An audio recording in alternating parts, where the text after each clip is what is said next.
СДСМ денес повторно јавно прашаа за текот на постапката и процедурата околу екстрадицијата на Никола Груевски од Будимпешта.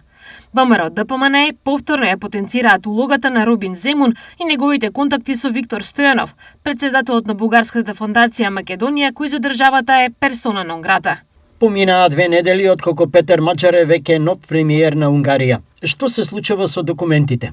Кога ќе бидат испратени? Повеќе од 1 месец молки и избегнување одговори.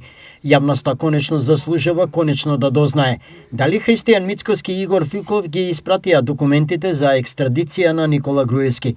Зошто се бега од толку едноставно прашање на кое граѓаните со месеци не добиваат одговор за најпознатиот македонски криминалец?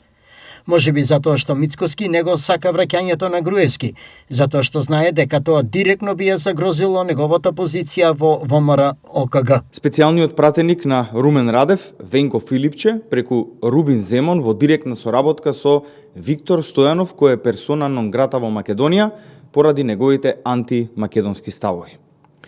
Филипче е соработник со Виктор Стојанов, кој се залага за промоција на бугарскиот идентитет, историја и култура во Македонија. Неговите јавни настапи се насочени кон негирање на македонскиот јазик и националната посебност, промовирајќи ја тезата дека македонците и бугарите се еден ист народ. Советот на Европската Унија донесе одлука за едногодишна суспензија на царините за клучните азотни ѓубрева и суровини, како уреја и амонијак, со цел да се намалат трошоците за земјоделците и производителите на ѓубрева во Европската Унија. Ова за нив значи нова погодност, но и конкурентска предност, потенцираат нашите земјоделци. Ова за нас значи многу, бидејќи со укинувањето на овие мерки сега што се понесени од страна на Европската Унија, ние ќе добиеме со ова поевтини ѓубрива, така речено, на нашиот терен и ова мерка за поздравување, така да мислам дека ова сега што се случува со ѓубривата ќе добие позитивно кај сите земјоделци, така да ние во овој дел го поздравуваме тоа и се надеваме дека ова мерка од година време би требало да продолжи и после, бидејќи ние зависиме од тие вештичи ѓубрива. Наспроти ова, поради заливската криза, кај нас ѓубривата поскапеа од 60 па до неверојатни 100%, поради што кај увозниците мораше да интервенира и владата. Цените се зголемија по основ на она што се направи војната во Блискиот Исток, така да ние од 100 до 150 дури посто се зголемија ѓубривата, имавме ги од 600 до 700, сега ги имаме веќе од 1200 до 1500 во зависност од квалитетот на ѓубрето, односно дали е 315, дали уреа и состојбата во самото пакување какво е. Според проценките на Европската комисија, мерката ќе донесе заштеда од околу 60 милиони евра од увозни давачки. Во 2024 година Европската Унија увезла 2 милиони тони амонијак, 5,9 милиони тони уреа и 6,7 милиони тони азотни ѓубрива и мешавини. Суспензијата нема да важи за увоз од Русија и Белорусија, а ќе се однесува само на производи што досега не влегувале без царина во Европската Унија. За да се заштитат европските производители, мерката е ограничена со увозна квота врз основа на увозот во 2024 година. На островот Крит се уапсени 20 лица осумничени дека биле дел од криминална организација која вршеле измами со европски земјоделски субвенции, при што штетата надминува 3 милиони евра. Од грчката полиција информираа дека од рано утрово е во тек голема акција за разбивање на групата, чии членови се осумничени за измама на штета на финансиските интереси на Европската Унија и за поднесување лажни изјави. Меѓу опсените има 2 сметководители и 3 одговорни лица во центрите за поднесување пријави. Вестникот Катемирини објави дека во случајот може да се вмешани околу 90 лица и дека криминалната мрежа најверојатно действувала од 2019 година. Ардиан Џини е избран за нов лидер на десничарската Алијанса за едината на Косово на вчерашното изборно собрание на партијата, откако долгогодишниот председател Рамуш Харадинеј поднесе оставка во февруари годинава, пренесува вестникот Хохадиторе. Џини беше единствениот кандидат за функцијата на вчерашното заседание. Харадинеј упати кратко последно обраќање како председател во кое истакна дека од 2000 година, кога имал 32 години, му служи на Косово и на неговиот народ како лидер на ААК. Тој изрази поддршка за неговиот наследник Ардиан Џини и нагласи дека има целосна доверба во неговото водење на партијата. Српскиот председател Александар Вучич денес изјави дека нема да го скрати својот мандат, туку ќе поднесе оставка од функцијата председател, бидејќи тоа го вели уставот. Јас не сум некој што сака да седи во фотелја како некои други и не го скратувам својот мандат. Јас сум чесен човек, ќе поднесам оставка бидејќи тоа го вели уставот, а потоа ќе одиме. Ќе видиме дали ќе одиме на парламентарни избори, а за 90 дена на председателски избори. Нема голема филозофија, изјави Вучич за медиумите во обраќање од Кина. Тој додаде дека понатамошните услови се познати, објаснувајќи дека изборите мора да се одржат во рок од 90 дена, а функцијата и овластувањата на председателот го презема председателот на Народното собрание. Русиново се подготвува за досега неголема прослава на патрониот празник Света Тројца. Организациониот одбор е активен повеќе од 1 месец, а на нозе воочи големиот ден се сите од 7 до 77 години. Подготовките околу организацијата на овој настан траат подолго време, околу можеби 1 месец да траат. Од припреми за фудбалот, па за да се најдат екстрадни уметници. Сето тоа трае околу 1 месец, пошто планираме да биде малку поголема забава и мора да биде организацијата на повисоко ниво. Што годинова предвидува празничната програма и кога таа ќе започне? Во четврток ќе имаме сега за прв пат оваа година вечерен турнир. Надпреварите ќе се одржуваат вечер, почнувајќи од 18 часот па се до полнок. Тоа е во четврток, исто и во петок ќе биде вечерен турнир. После имаме во сабота општо народно веселба, на која ќе не веселат екстрадни уметници, ќе имаме богата програма, ќе биде мандолинскиот оркестар од село Русиново од Никола Петров Русински од школото, кој пред малце освои прво место во државата, што значи една врвна квалитетна музика ќе имаме. Сега во недела ќе се одигра финалето од четвртокот и петокот.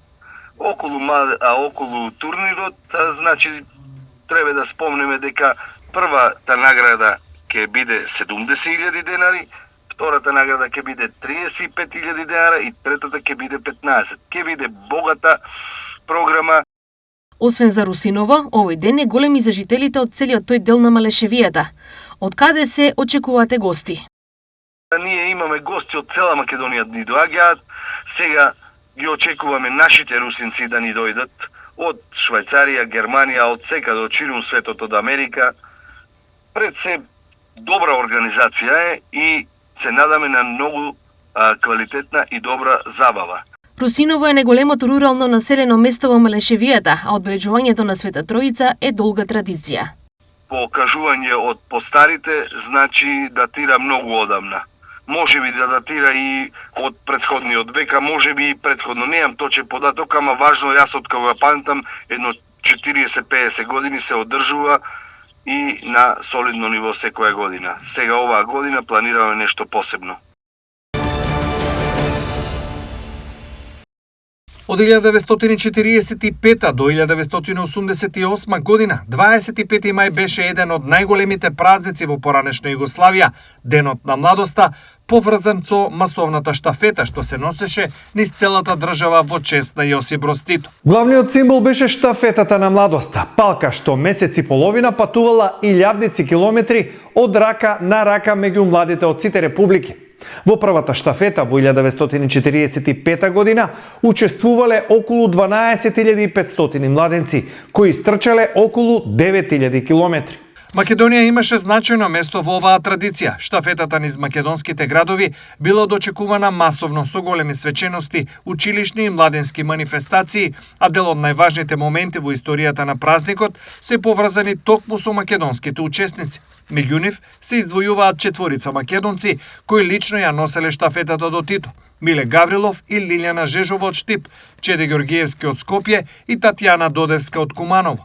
Во оваа историја од некогашната држава забележан е моментот кога штипјанката Лилјана Жежова во 1970 година на стадионот на ЈНА во Белград лично му ја предала штафетата на Тито. Последната штафета на младоста се одржала во 1987 година, кога веќе се почувствувале знаци на распаѓање на заедничката држава. Веќе следната година традицијата била укината, а наскоро започнал и распадот на Југославија. Општина Пехчево започна со асфалтирањето на локалниот пат што ги поврзува селата Умлено и Робово со цел подобрување на патната инфраструктура и побезбедна комуникација за жителите. Проектот ќе овозможи полесно движење и подобра поврзаност меѓу населените места. Од општината апелираат граѓаните да ја почитуваат сообраќајната сигнализација додека траат градежните работи, потенцира Китански. Проектот е финансиран од владата на Република Македонија, а по неговото завршување се очекува значително да се подобри локалната патна поврзаност и секојдневното функционирање на жителите од овој дел на Малешевијата.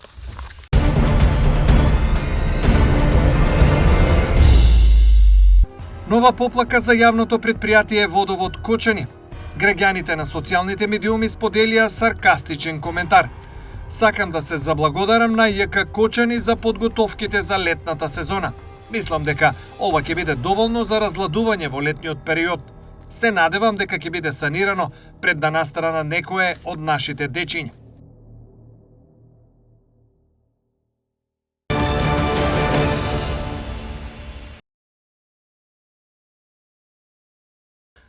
Бурата што ги погоди централните делови на Кина доведе до поплави во која загинаа најмалку 10 луѓе.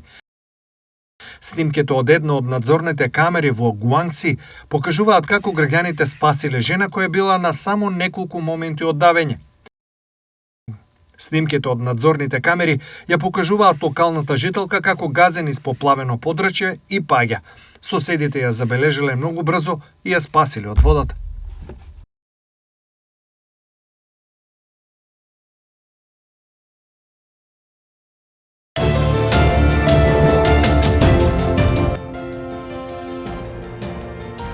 Утре времето претежно сончево, температурите до 29 степен. Ветрот ќе дува со брзина од 12 км на час. Влажноста на воздухот ќе биде 42%. Температурите по градови се следните: Штип и Карбенци со по 29 степени, Пробиштип 27, Чишиново, Блешево и Кочани со 28 степени.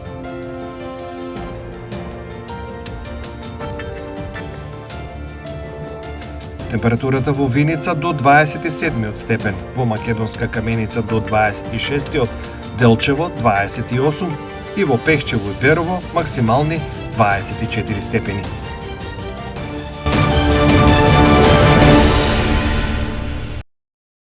Православните верници утре се спомнуваат за светата маченичка Гликерија, католиците на Филип Нен.